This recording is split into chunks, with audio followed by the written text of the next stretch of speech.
here's something you may not have known you had to worry about. Canada is running out of farmers. Okay, not entirely, but in the next 10 years, 40% of our farm operators are set to retire.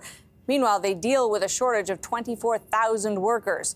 So what is the best solution for Canada's farms at a time when we will need more food production, not less? Mohamad Yaghi is the Agriculture and Climate Policy Lead at RBC. Thanks for being with us. Thank you for having me. So we're identifying a gap here. What's the best way to fill it? I mean, historically, obviously, it's been literally succession, right, inside families in many Canadian farms.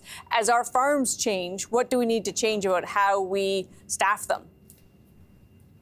Yeah, that's a great question. So with our partners, the Boston Consulting Group Center for Canada's Future and the Arrow Food Institute at University of Guelph, we come out with a report with 3 recommendations. They consist of short, medium, and long-term policy levers.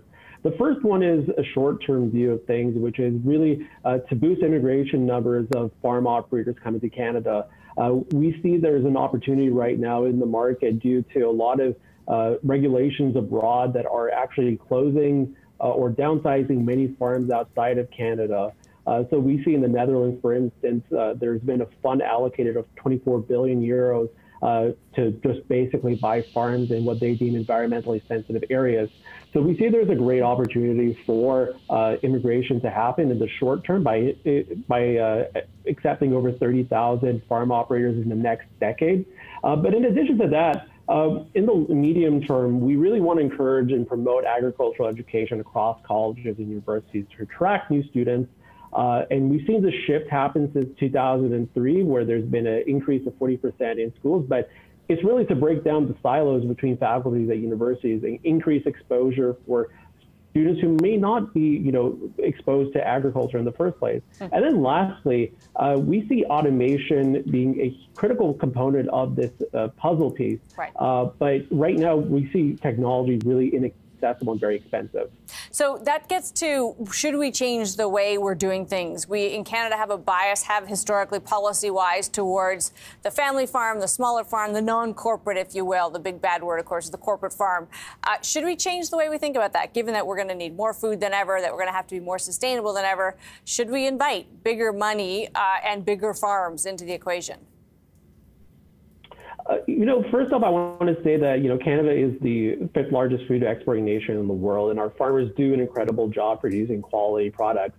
And when we look at total factor productivity, that economic indicator to measure efficiencies, we see Canadian farmers doing an incredible job.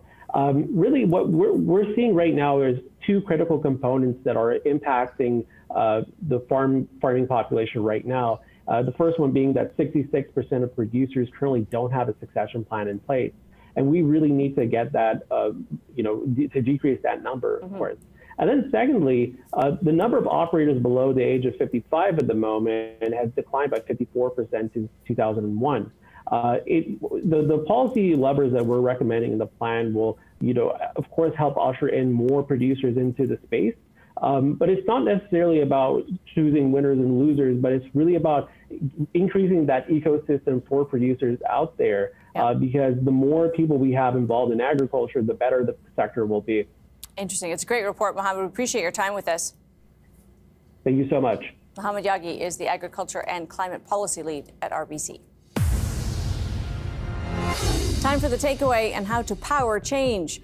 The province of Ontario said this week it will offer a break on electricity to people who use it off-peak. Washing your clothes overnight, for instance, will cost you less. Given that Ontario subsidizes all electricity consumption, it's not really clear why this is necessary, but it highlights a bigger problem with how we are thinking about the green transition.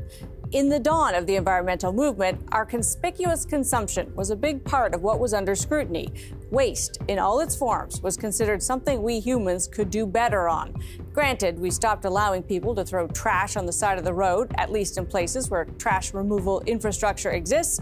But somewhere along the way to our big climate awakening, we forgot to focus on how much we consume. Now it's all about making that consumption greener. Want to have more cars than people on the planet? No problem, just make them electric. Want to keep drilling for fossil fuels as long as possible? We'll just bury the carbon it produces deep in the ground. Our homes, our travel, our entertainment, all of it takes more energy, not less. We don't think of Google or Netflix as high-emission companies, but those servers represent a massive carbon footprint. In fact, one of the biggest problems we face on the path to greening our consumption is that as our chosen energy source, electricity takes an awful lot more space and effort than fossil fuels. In fact, so far, all of our choices point to the need for bigger grids with more capacity, and there's some legitimate concern about whether we'll get there in time. Look at modern-day California and how its citizens routinely have to live with brownouts or blackouts for a hint of where the rest of us may be going. But what about actually using less, changing our habits so we don't just add ever-increasing loads to our grid? My takeaway, we humans like to ignore hard truths, but this is one we might need to shed light on before we're doing it by candlelight. That's Taking Stock for this week. I'm Amanda Lang. Thanks for being with us.